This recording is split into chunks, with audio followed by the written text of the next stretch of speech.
All right, corn children, we are going to be doing lesson 6.1, part A. This is going to be the first part of a multi-part installment. Area between two curves. That's our goal.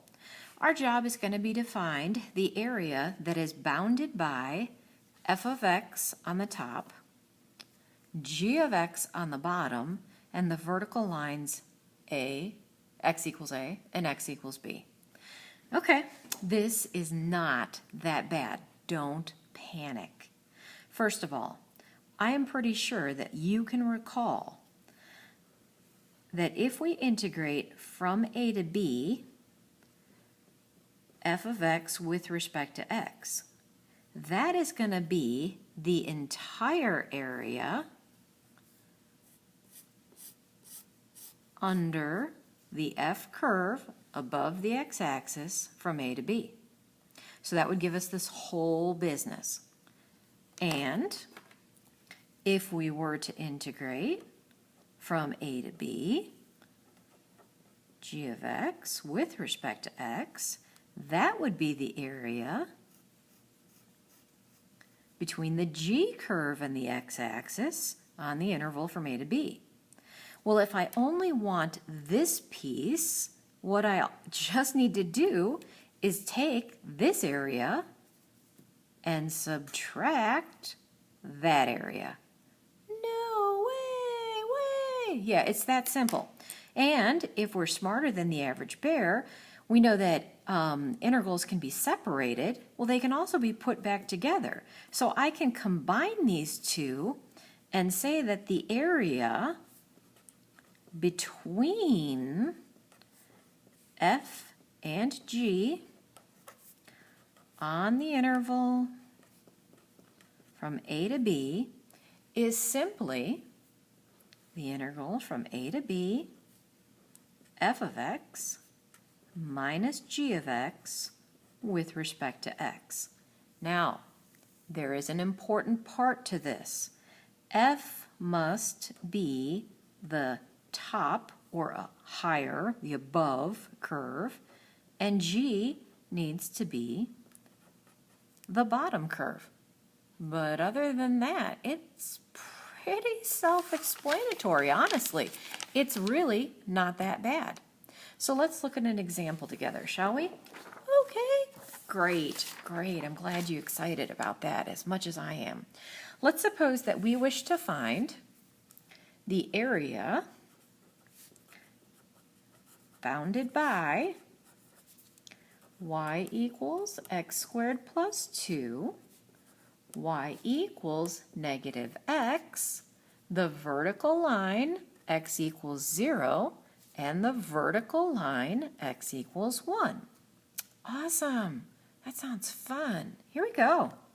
First thing you might want to do is, well, sketch a graph. Seems like a logical thing. Parabola up 2, and this isn't labeled with an F, so if you wanted to, we could give it the name F so that you can keep them straight. The line y equals negative x, that's a line through the origin, slope of -1. If we wanted to, we could give this the name g. And then we have the vertical line at 0, the vertical line at 1. So that would be x equals 0 and x equals 1. So the region that we're trying to find the area would be, let's do it this way, that section right there. And beautifully, the integration is going to take care of the fact that some of it's above and some of it's below. It's just straightforward.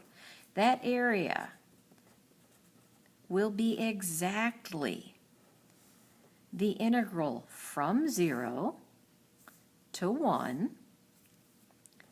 And please notice those are x limits, and it's with respect to x.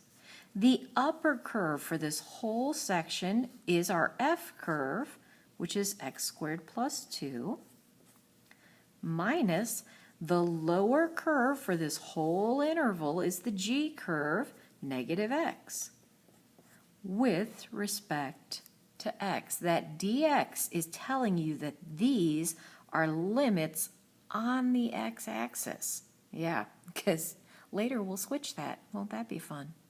Well, what do we do now? You integrate. It's just that straightforward. Yes, the negatives cancel. I'm going to move down here. This will be the integral from 0 to 1, x squared. Just for fun, I'll put the positive x next, and then the plus 2. Integrate up, integrate up. X cubed over 3, x squared over 2, plus 2x on the interval from 0 to 1. We do the upper limit minus the lower limit, filling in the 1, filling in the 0. Don't assume that back one is always 0. You have to check. And then we math this out. I'm going to save you that exhausting fun and just tell you that that area is 17 over 6. That sounds like fun, doesn't it? You could probably try a couple. Yeah. Good luck with that.